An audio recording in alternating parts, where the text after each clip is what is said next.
তুমি যে ক্ষতি করলাই আমার, তুমি যে ক্ষতি করলাই আমার, আল্লাহ করবে তোমার বিচার।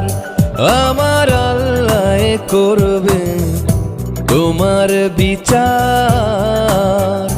তুমি অনেক দিন কাঙ্গাইলার বন্ধু, কাঙ্গায়ও না বেশি আর, আল্লাহ করবে তোমার বিচার।